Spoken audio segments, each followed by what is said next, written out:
Right now, time for a patron update. I'm really sorry I haven't done another one of these. I know not everyone likes them, so to those people it doesn't matter. But to anyone that likes following these, just to see what's going on behind the scenes, I've just been so ill for so long. And I'm still not quite right yet, but I just keep kind of getting another illness after another illness, and as a result, I'm just trying to play catch up with the videos. I'm trying to sort of get a video out a week, and it's really getting difficult because I just spend so much of the week kind of out of commission. This thing that you're hearing in the background with music playing, I hope it's not annoying. It's going to be hard to tell you until I look at this back on the video, but what I'm trying to do, I'm trying to see how long this tape is. You'll see this in a future video, and I tried just leaving one recording the other day, and the idea was I was going to get the audio off it, put it into Audacity, have a look at it in there, and came back after a couple of hours. It all chewed the tape up because it had split at the join, at the splice, so I had to put it all back in the cartridge. So I'm not letting that happen again. I'll turn it down a little bit. I think it might just be coming a bit too much, but yeah, so I need to keep my eye on it this time. I think it might be a 3-hour tape, but I really don't know. And I've got to find out. Anyway, this by the time this is out, this video will be out, and I'll have the information that I need to. Anyway, I've got a big list here of things that I wanted to cover. Some of this is getting into ancient history now, so I've been crossing things off that I thought, well, no one will care about that anymore. But I'm going to go through these. This video could take quite a while. I'll jump cut stuff where it's getting a bit boring. I'll try and keep things concise. I don't want to say short. I know people like these things going on a bit, but you know, you can have too much of a good thing, can't you, if it goes on and on and on. Anyway, yeah, sorry about being ill all the time. I wish I wasn't. It gets me down, but moving on. So I wrote this down in like August, and now it says September, and now we're getting towards the end of September. So do you remember all the way back to the Moon videos? I did the one about the record player and the Sony TC50, the tape recorder that went to the moon. That one ended up getting a bit of a mention on Daring Fireball, the John Gruber site, and that got a bit of a jump, sort of 20,000 extra views, I'd say. Bearing in mind that videos tend to get sort of 100 and odd to 200 and odd usually. So another 20,000 is I won't say it's a drop in the ocean. It's all welcome, but a lot of people got in touch with me and said, "Oh, it's been featured on Daring Fireball. Get ready for a big influx of views." And I'll be honest, what really happened is the video was out, it kind of died off. Gruber featured it, and it got another 20,000 views or something. So nice, but you know, it didn't mean I could have a Caribbean holiday. I want to tell you a bit about that Sony TC50. God, it's going back this now. A lot of these videos that I make, like any videos people do, are a little bit of a heightened reality thing. They're not quite what's gone on. The TC50, I took it apart, you remember, put the new belt in, did all that, put it all back together again, and it didn't work. Took it all apart, took the cover off, and it worked again. And I figured out after numerous times that whenever the cover went on, it seemed to be shorting something and it wouldn't play. But however many times I looked and took it apart, put it back together again, the same thing happened. It was so dense inside there with components that they just like I won't say millimeters, fractions of a millimeter, hair's breadth between components. So just a bit of a sort of squash on the case, and two things had touched together that shouldn't do. So I must have opened that thing a dozen times and put it back together. So in the end of the video, it was one thing I figured out. If I kept it in fast forward and did like a cue, like fast forward while it was playing, it would play. But as soon as I let go, it kind of died off. So I used that to record the audio off it. So I was playing fast forward and then slowed it down by half in Audacity. And at one point, by smacking it around enough, I got it to just play the reels for like 20 seconds before it stopped. So I used those for the reels that showed on the screen while the audio was playing. So it was all a bit fake, really. The whole thing, it kind of did work, but no one wants to see it working with the case off. So yeah, that was a bit of a behind the scenes on that. I just like to give these little bit of extra info because people quite often say, "Oh, why didn't you do this and why didn't you do that?" There's always a reason. There's always a reason why things are the way they are. I'm often trying to cover up for things that aren't working. The reason for that is if it's difficult on this. If I say, "Oh, this isn't working, it's broken," all the comments are just about how you fix it, and all anyone's interested in, have you tried this, have you tried that, have you tried... You're better off just saying it's working. Everyone's just happy, go, "Oh, watch the video there." Everyone gets obsessed with the thing that isn't working. They have to fix it. I don't want to fix the thing. So you're better off just, "Yeah, no, it's working fine," even when it isn't. So there we are, that was that one. Triple deck, moving on to that. Do you remember the triple deck? I've got it, oh, it's over in the corner there. Very happy with that one. Getting it working, I think that's the best repair I've done. It's a very simple one to people that new, but to get that working back as it should do. People start to go, well, it's running a bit slow, you should adjust the motor speed. So, don't worry about all that. It's working. It's a cheap stereo from the 80s. I say cheap, those things go for a fortune on the Japanese auction sites. Fortunately, I was able to get one cheap and then repair it and get it working. It's in really good condition as well, no scratches on it at all, so I'm happy with that one. Can I just say something that's stuck in my head ever since I've done that video though? The term high-speed dubbing is something we don't tend to say anymore, but people my age will remember high-speed dubbing being a switch or a feature or a label on things. Every time I think of the word high-speed dubbing or the phrase high-speed dubbing, I think of I Found Loving by the Fatback Band. Fatback Band, that's a bad name to say, isn't it? So I don't know if you don't remember the song. Every time I think high speed dub, it's just stuck over and over again. I can't get it out now, it's broken. So I just wanted to share that with you in case it helped sort of dissipate it by other people getting it stuck in their head as well. So yeah, every time you see high speed dubbing, think of I Find Love It. Not that you'll see high speed dubbing again mentioned unless you're on this channel. Do you remember the Nixilizer? See, I'm moving along quickly here. The Nixilizer.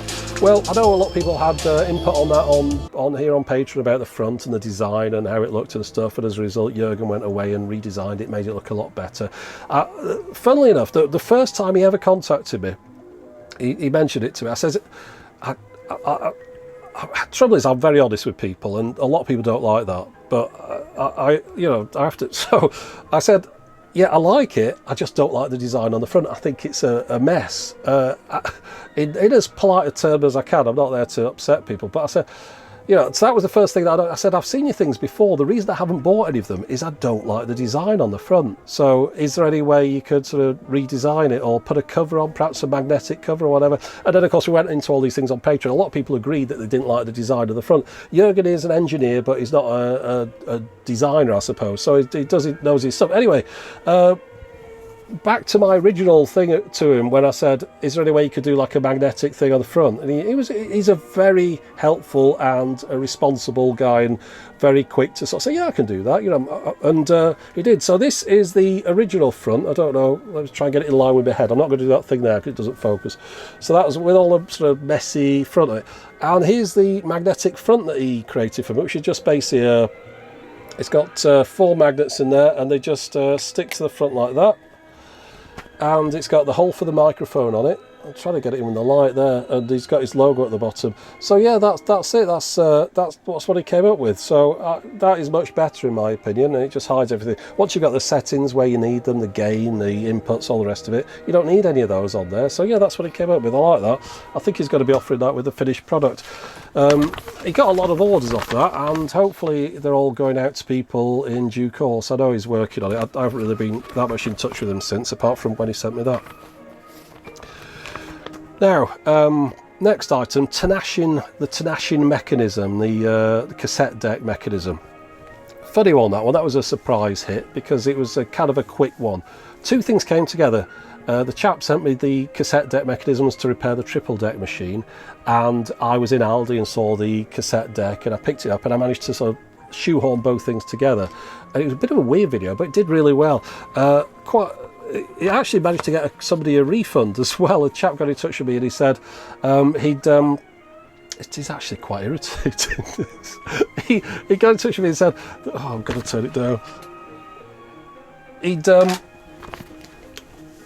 bought one of these cassette decks from Aldi and he took it back with he wrote to them and he says it's got APSS on it. It doesn't have APSS. You might remember this, that it had a sticker on the front, APSS, which Sharp used for automatic program search system. The deck was using an old Sharp design, which I'm assuming the Sharp designs have ended. That's hard to say, isn't it? I'm assuming the Sharp designs have ended up somewhere in China. Like, some companies acquired their IP or whatever it is, because all these kind of modern retro decks are all based on Sharp designs from the past. Anyways, as this one was, although of course much nastier, but using perhaps their molds or something.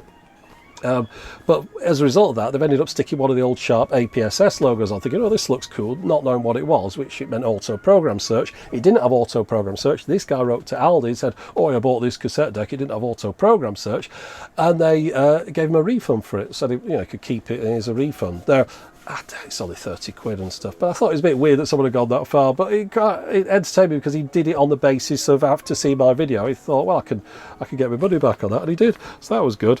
And Aldi would apologise for that. So if you ever see those in Aldi in the future, those cassette decks, they definitely won't have an APSS logo on them, that's for sure.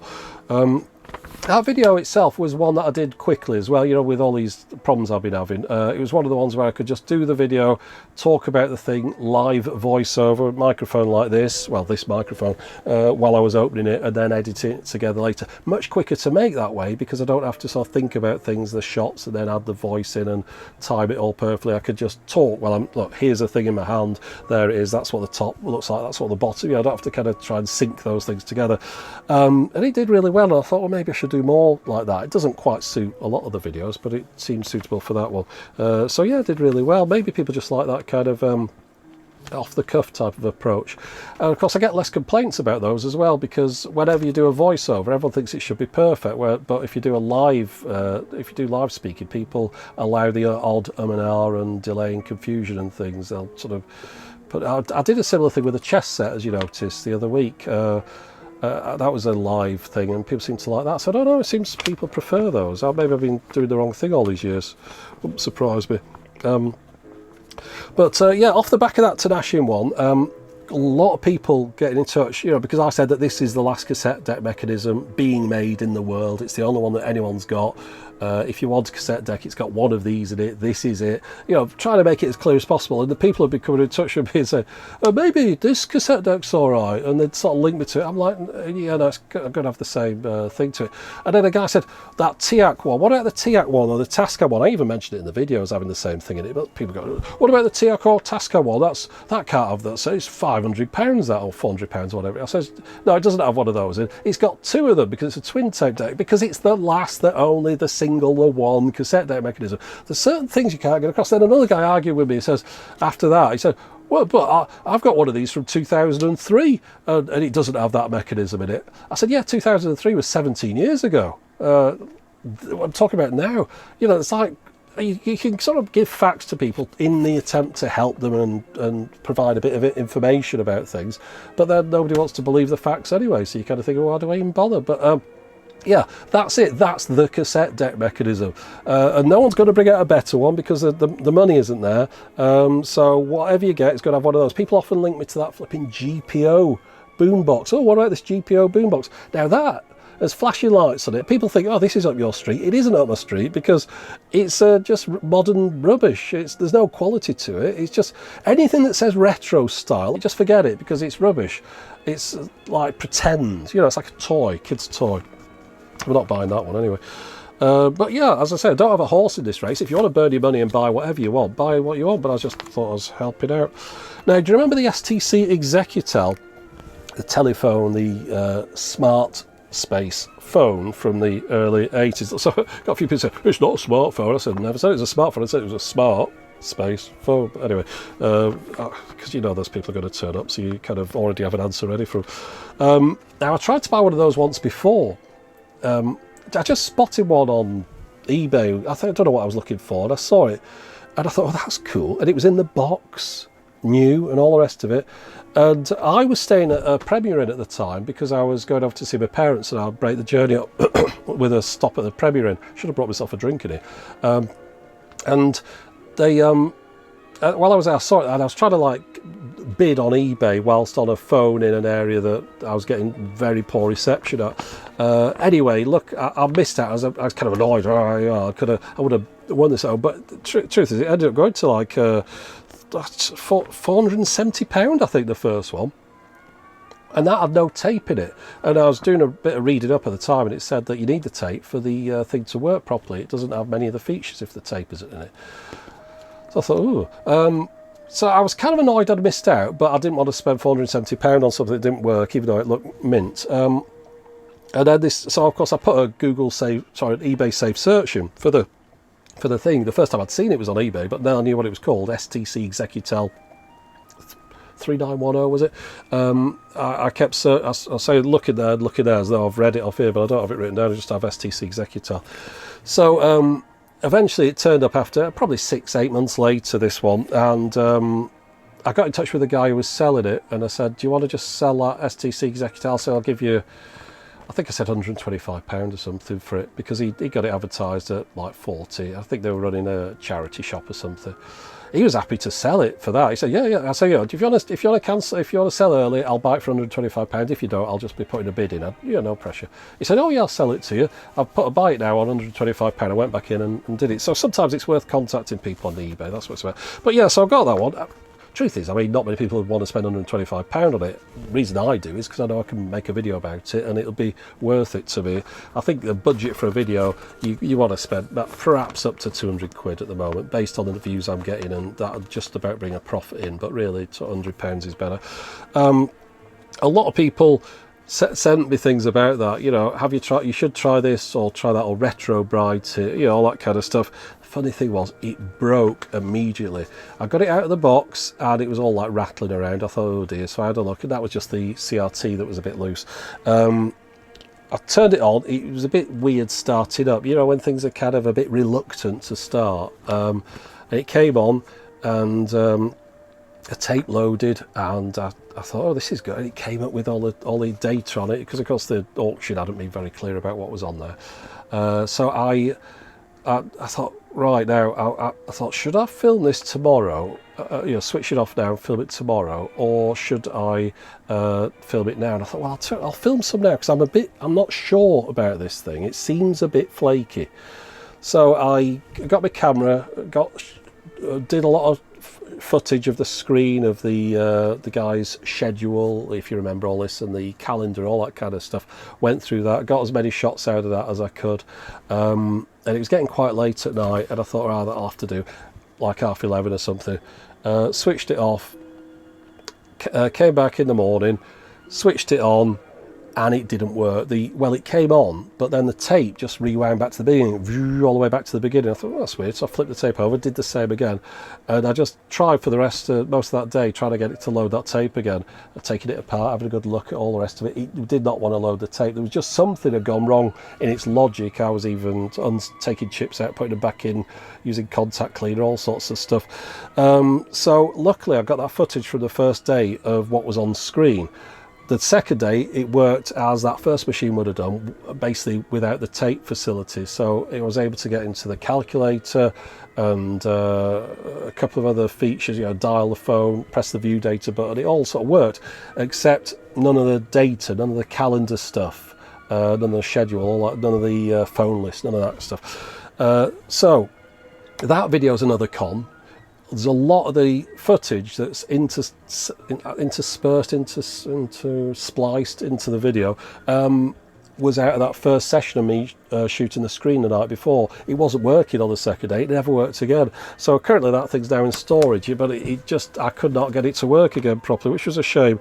The first thing I did actually, before I started with the machine, is I also ordered, because I put it to one side for a bit like I do with most things, I ordered a mini cassette recorder off eBay, because the idea was, I thought, well, I'll tape across this valuable tape, which is like, the rare, and without the tape it doesn't work. I thought if it gets chewed up, we got a problem. So I recorded across that, and with this micro cassette recorder, so I had to wait for that to arrive. And I say micro cassette, it's mini cassette. Mini cassette's the Philips, micro cassette's Olympus. Different sizes, different systems. The Philips mini cassette, those machines are incredibly expensive now. People are selling them for hundreds and hundreds of pounds. I got one from I think it was like a charity shop. They said they didn't know if it was working because they didn't have any tapes. So I went for the gamble, and it was working fine. It was mint as well. The reason I picked this one was it had an earphone and a mic, so I could get the audio out of it into a computer and then record it from the computer via line. Although I had to get it had a tiny jack, what's the one smaller than an 1/8 of an inch or whatever. No, it's not. Anyway, you got that 2.5mm one, is it? Yeah, I think that's it. So I had to get a lead for it. So I did all that beforehand, and then the damn thing broke on me. But there you go. One of the comments under that video was amusing. I just had to write it down because I look through the comments every now and then. They're mostly nonsense, but one person said, "I can't believe my coffee maker has more RAM than the computers from the 80s." So I replied, wait for it, "Does it use Java?" Brilliant joke, hey? My coffee maker, does it use Java? His response, "No, it's Android." Now, honestly, he wasn't being like silly. He was like, no, it's Android. It uses an Android operating system. You sometimes humour just you can't get. It just doesn't work, does it? My coffee maker's got more RAM than a computer. Does it use Java? No, it's Android. I know it's not the best joke in the world, but come on, give me a bit something. Right now, the Sears tape cartridge system. I've got that behind me somewhere. Oh, by the way, you know this... how far can I fall over? You know that thing up there, the Lemetric Time, that showed the Google subscription numbers? I noticed it wasn't doing it. I moved it over to the subscription today and it's not showing them anymore. I read about a month or two ago that Google were discontinuing the API that let other companies access the live subscriber information. And sure enough, it seems like they have done. So that thing won't show subscriber numbers anymore. Kind of a bit pointless having it in the background, so I might move it somewhere else. But anyway, here's the Sears tape cartridge system. That was a massive success. It was unexplainable as a success in a way because it was such a simple one. Maybe it was the thumbnail, but one thing that I've noticed with it, I was kind of very keen to see how it progressed as a video, how the views like snowballed. And it seems like if you get a video out that has a certain amount of hits from people, it must be also from people that aren't subscribers, then it gets recommended to more like-minded people, and as a result then that it just snowballs basically is the thing. So you can't, there's like a hill you've got to get over. I should do it that way, it should for the camera. So you kind of just get to the top, and then like if you can just get over, then it gets momentum and just keeps going and going and going. And that one did keep going. That was really good. I mean, that was massive success. And you know what? Again, that was what I threw together because I was just doing something anyway. I wasn't going to record it originally. I was just going to do this favour for this chap, and I thought, I might as well just shoot a bit of this because it might be interesting. And it was as we mentioned on Patreon when I put the video out. It was a short one, it didn't have any credits on the end. It was a few minutes in length because there wasn't much to say. And maybe it's the length, maybe people only want to watch really short videos. There's a lot of maybes in there that I need to sort of try and keep unpacking, but I wish every video did like that. And that one then has had a knock-on effect on other videos in that it seems like my videos are getting recommended to more people than they used to do. I was in this kind of cul-de-sac of non-recommendation, and as a result of that I seem to have broken out of that a bit, and I've ended up in more recommendations. Although I haven't really been able to capitalise on that because that came out while I was dog ill for about 2 weeks, and the videos I've done following that have just been me trying to catch up. This one should have been out about 3 days ago, and again I kind of got ill, so I haven't been able to finish it off. And I don't even think this is going to be a long video. I've spent like a week or more making it. I haven't even started editing it yet, but in my mind I think it's about a 10-minute video. So that's just I'm terrible. As a result of doing that video about the tape though, it was a weird favour because I was the only person that anyone knew with a working machine for what the format was that we thought it was, which was DC International. I got a few emails through, people asking me to do video and audio transfers as though that's something I do. It isn't something I do. It was just a one-off favour, and besides which, they all wanted them for free, and that's not how it works with those things. I've looked and they are very expensive, so yeah, it takes a lot of time as well. If a guy wanted me to copy across some like Video 8 tapes or something, I don't think I've got a player that does the right country for those. I think mine's a PAL one. I think he wanted NTSC tapes, but of course you're copying them across to your computer, and then from there you're putting them onto some format. It's all real time. It's just a long I couldn't do that, and then at the end of it, no money for it. I mean, it's like doing a day's work for nothing really. But there are people that do it. I've linked to people that I know that do it, and I say I know, just virtually know online. I haven't ever had any interaction with them as far as getting things done like that. But yeah, one thing I did do though, at the same time, similar event, the missus' sister sent over a camcorder that she'd found in a cupboard. She said that she got this camcorder. She's just wondering if there was anything on the tape. She hadn't used it for years, and she couldn't get it to charge up, so she couldn't find out. And I thought, oh, so I had a look. It was in a box. She'd inherited it from her husband's parents, who both died of cancer quite suddenly. So she got this camcorder in, I'd say what's that, 2000, about 2000 or something like that, around about there. A mini DV one. So yeah, I tried to charge it up. It would not take any charge. The batteries are all swollen and leaky and stuff. But there was no way of putting power into the camera, because the only way you could use the camera was with batteries. There was no sockets on it at all other than that and video out. So I was like a bit stumped with this. I thought, I wonder if I should take the camera apart, because I could see there was a tape in there, but you know, when you open the door, but you can't, it was all wrapped around, you know, it'll only come out once it's got some power. In the end, I figured out, I used one of my bench power supplies with a couple of crocodile clips, set it to the voltage of the battery, connected it up to the battery terminals in the thing, switched it on. It thought there was a battery, pressed eject, it would eject the tape. I've got a mini DV editing deck somewhere, played it in there, and sure enough, there was a full 90 minutes of video that she'd shot of her son, who's now 19, 20, not too sure, when he was about 4 or 5. You know, so it's like on holiday, birthday, Christmas, all that kind of stuff for about a year or so. So I copied all that across onto onto a digital file for her and gave that to her. So I was quite impressed that I managed to do that as well. Isn't it nice doing something like that? You know, like footage that you haven't seen for 15 years perhaps, things that you don't quite remember. And of course back then, when people weren't shooting everything on phones, it was a big deal recording video of somebody, you know, making a bit of an effort. So that was nice. So I did 2 things that made me quite happy there in a month. You know, getting that audio off that tape for what was it, Mike, wasn't it, I think, and getting that for his sister-in-law, I suppose it is. So that was good. Now, noticed a couple of things in my back catalogue on YouTube meeting with a bit of success. There was one that was weird, because I was looking through, you know, after I'd had this hit with this tape, I was trying to see what knock-on effect that had. I like looking at the stats as to what video then gets recommended. And one that popped out, and it wasn't because of recommendations I had a look, it was the Stirling engine. Do you remember the Stirling engine I made with all the little parts? It kind of powered itself when sat on top of a satellite receiver box because of the heat coming underneath it. It was the eighth most watched video in whatever period I was looking at. It was like a month. And it was the 6th best for revenue. And it was like, I don't know, a couple of years old or something. Now, 6th best for revenue, I've got to say, maybe I was looking for a month. No, it must have been a week. I don't know, it made 100 quid anyway. I'm not saying it's like making a fortune. But 20% of the views of it came from India. And 6 from Indonesia. It was like India, Indonesia, and other countries. So something in India about a month ago was going on about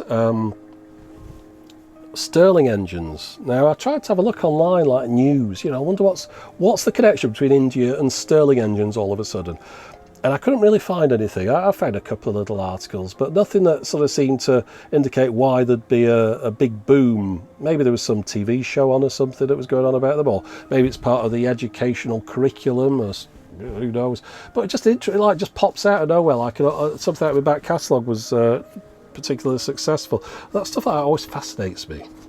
Yeah, so I wanted to talk about mini discs. There was a chap sent me a mini disc of his own band, which, I mean, is nothing amazing, is it? But I was quite impressed, because he actually just wanted he was sending me an old tape machine that I wanted. He said he'd got hold of or whatever. I've got a couple of them, but I wanted this one because there was like a range of them. So he sent me this through, and he sent me his mini disc. And I thought I'll do a bit of a plug, even though it's only on Patreon, about 3 people watching this.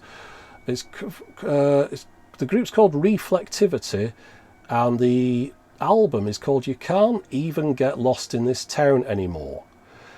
Now, he offered this, and I said, well, there's only certain kind of music I'm really looking for. I'm looking for kind of acoustic type guitar stuff, or instruments that people know what they should sound like, so that when I do a video where I start with a sound source and copy that across to other things, you'll be able to tell whether it's been degraded. sometimes with the synthesizer type music from Anders Enger Jensen and other people that have offered me things like that, there's a lot of pitch bend sounds in there, there's deliberate distortion, all that kind of stuff, so it's hard to tell when something is deliberately distorted or whether it's got distorted. Well, I wanted something that's, you knew what it should sound like. It's a guitar, what you know what that sounds like, unless it's an electric one, so an acoustic guitar, and then what does it sound like once it's gone through the process of different noise reduction techniques, for example. That's something I want to cover, a few things like that. Anyway, that's what his stuff was like, or at least some of the tracks anyway, so that's going to be helpful. I'm going to use that. I got this little 3D printed mini disc holder. People always say to me whenever I mention 3D printing, oh, you should get a 3D printer. No, you're all right, I'll just buy this because this is like a £5 or something, and that'll do me. I don't have room for a 3D printer. I wouldn't even know how to operate one, and if I had one I wouldn't know what to do on it. I'd never use it. But yeah, I've got all Anders mini discs on here. So what have we got? We've got Retro Grooves Volume 1, Planet X3, Retro Grooves 2 and 3. I've got that Mark Ronson mini disc there as well.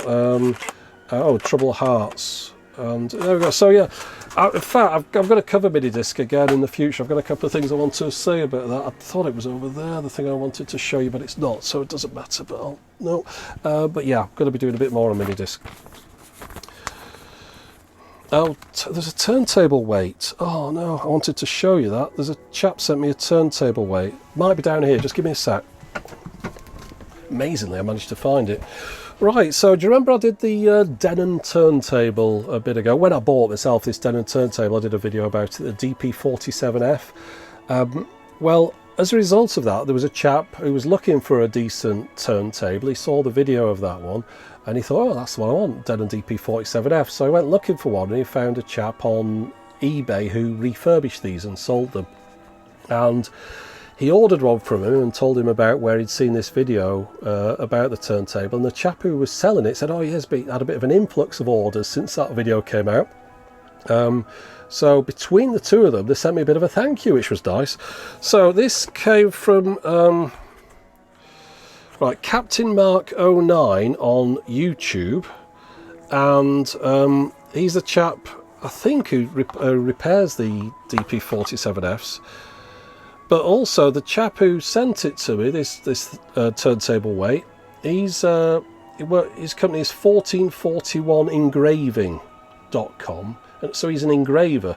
So as a result, you won't be able to see this on camera, which is a shame, but it's got a Techbone thing at the top there. It says Denon Professional, and then a couple of logos at the bottom there. So turntable weight, I thought that was a nice thing. Yeah, I mean, didn't have to do any of that. Which he just got in touch and said, yeah, I'll send this over. So just thought it was a really nice thing for someone to do out of the blue, that.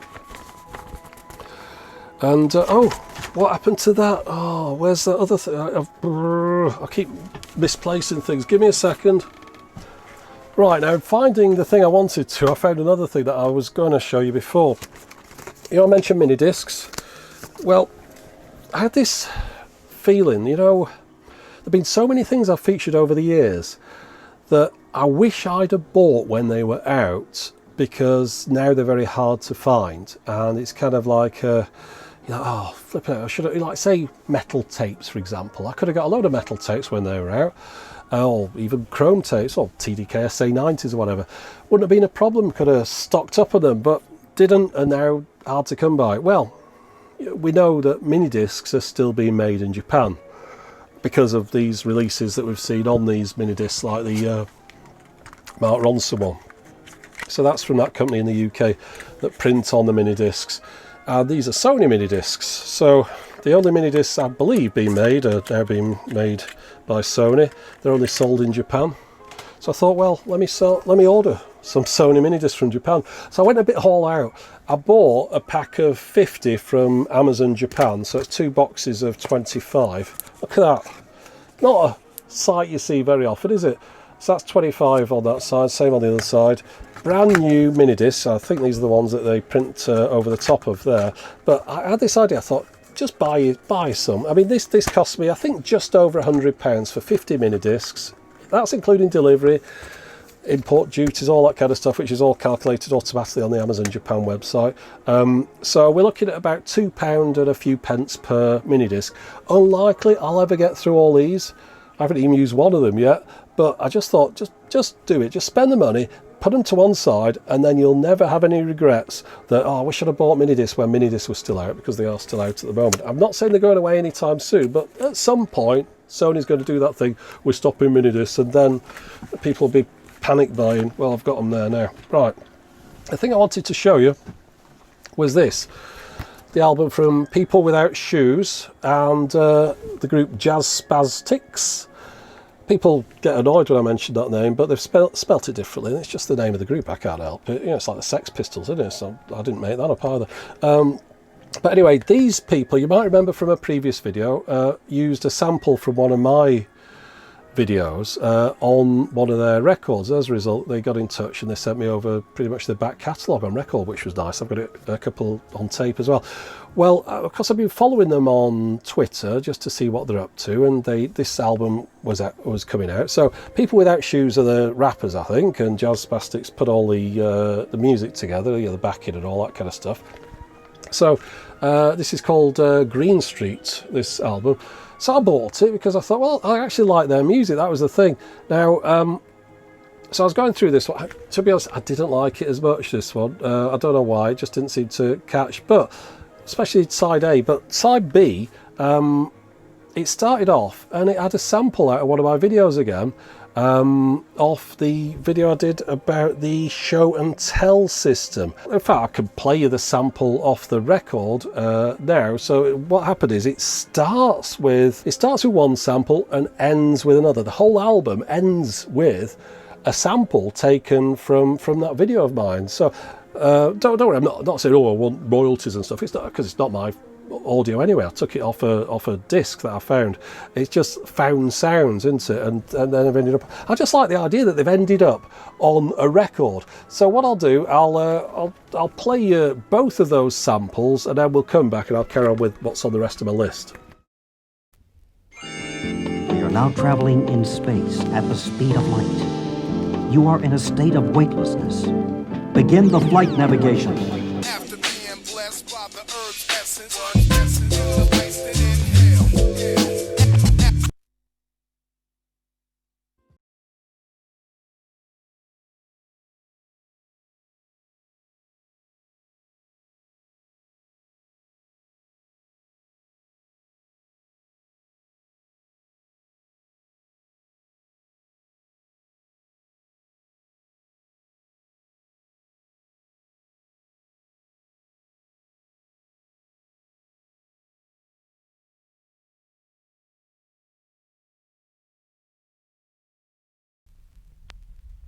So I just thought that was good. I mean, literally out of the blue, I was just listening to it anyway, and I thought, oh, those are samples off my videos.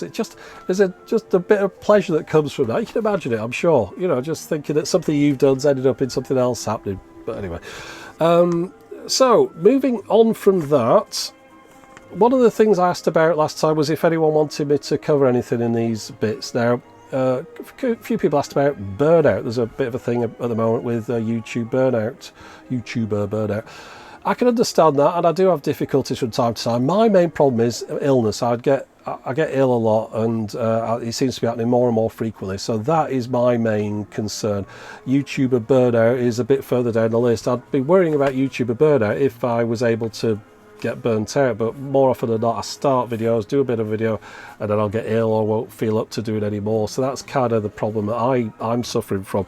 It's like any job though, it does have its ups and downs. The main thing for me with YouTube, for the way I do it, it's all different for other people.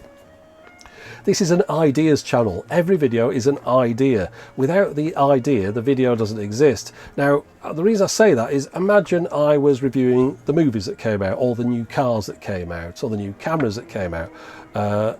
That's all I'd have to do. Right, new movies come out, let's review the movie. Camera's perhaps a bit different because you need to make the videos a little bit more complicated. But say cars, you could follow a formula. You can follow a formula for movies, you know, that kind of stuff. So you kind of, your work is almost a little bit done as far as what your next idea is. Because if I just review movies, I'm reviewing movie. What's the movie out this week? Let's review that movie. That's it, that's the idea done. So all that pressure's sort of taken off.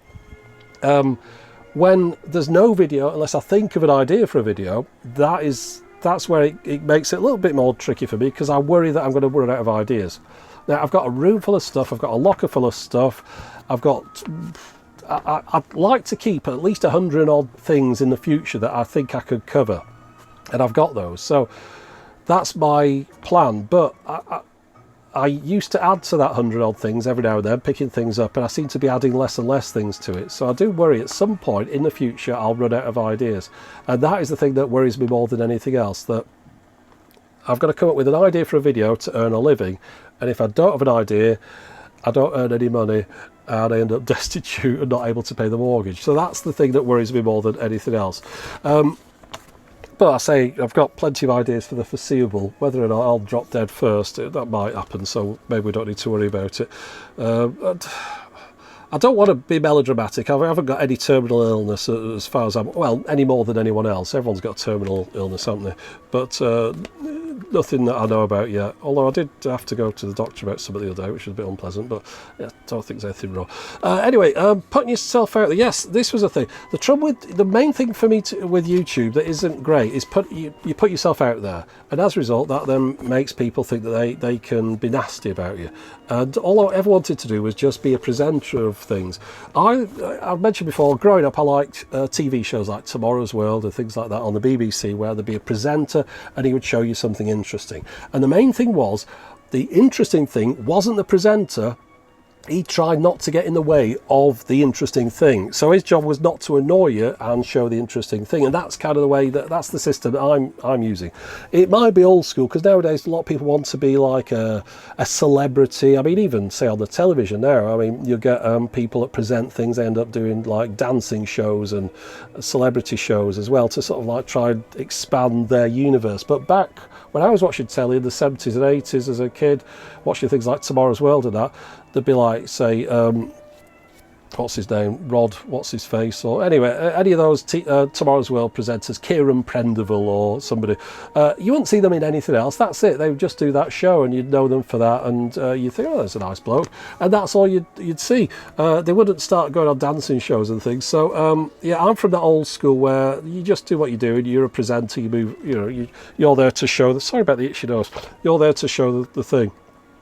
Now, a lot of people nowadays, even on, a lot of people nowadays, I sound like a grumpy old man, but YouTube has a lot of different, people have different reasons for being on YouTube, put it that way.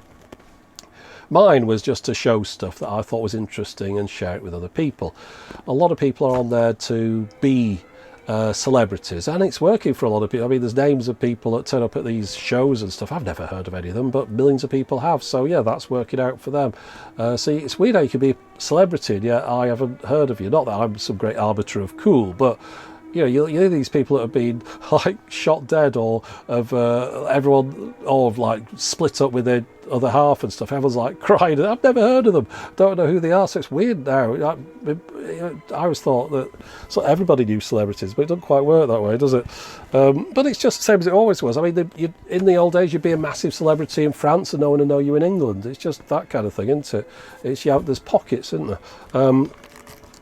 But I see a lot of people who do things on YouTube, and they'll turn up at shows, like shows about the thing that they do. So whether they say computers or games or whatever, they'll turn up and they'll sign things and they'll make appearances and all that kind of stuff. I couldn't do any of that. I'm not against it. I'm not saying that's a bad thing. I just couldn't do it. It's not really in me. It's not my cup of tea. I don't like groups. I'm not good in crowds. I don't think I'd be very good improvising, being polite to people. I don't know. I think I'd just make a really horrible impression to people. I'm an introvert. Now, this is something I want to talk about. All these words for people who like spending time on their own and feel awkward in the group of other people, they're all negative. It's like, he's an introvert, he's shy, he's a hermit. It's all kind of like, oh, that guy over there's a weirdo.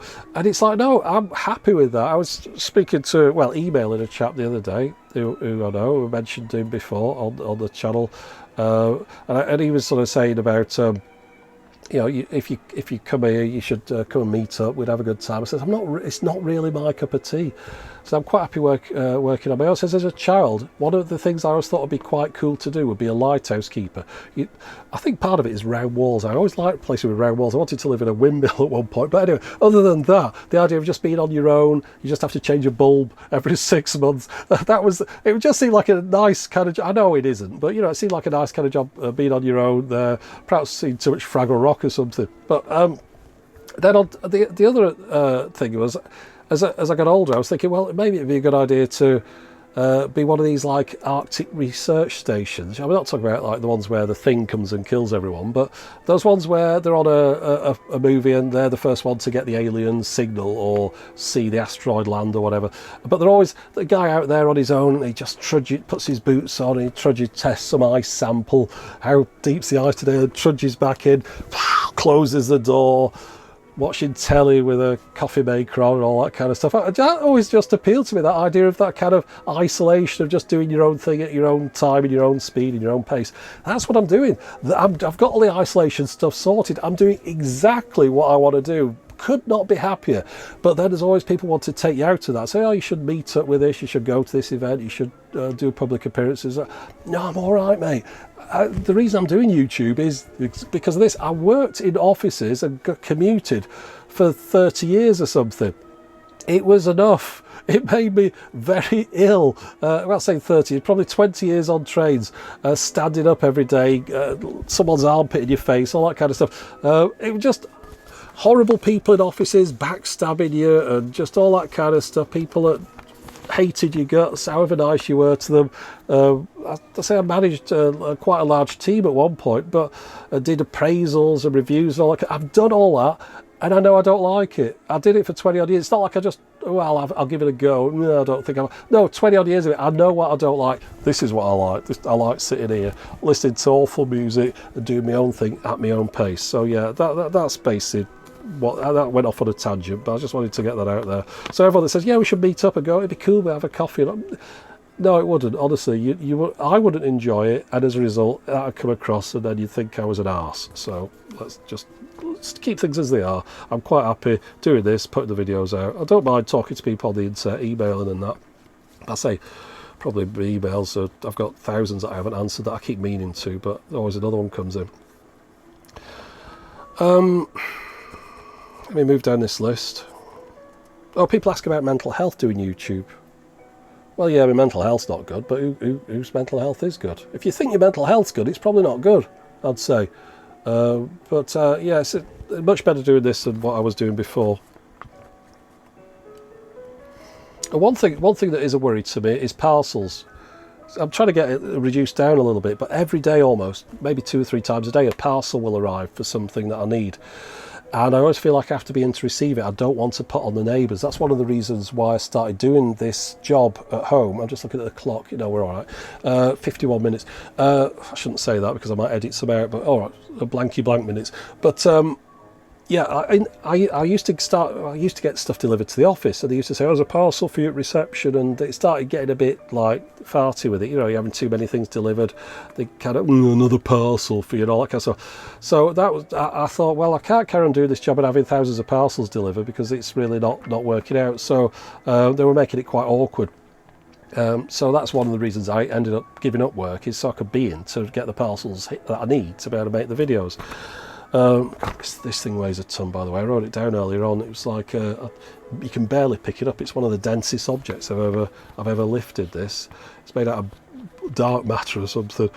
All right, I think that's most of that stuff covered up. So let's just do the last couple of bits of any other business. As far as the microphones go, I mentioned a couple of times in the past, I think I've got it sorted out now. Right, spot my new mic here. I forgot what that's called. A Yeti into it, I think, and on a special mount and all that. I think I finally got the sound sorted out.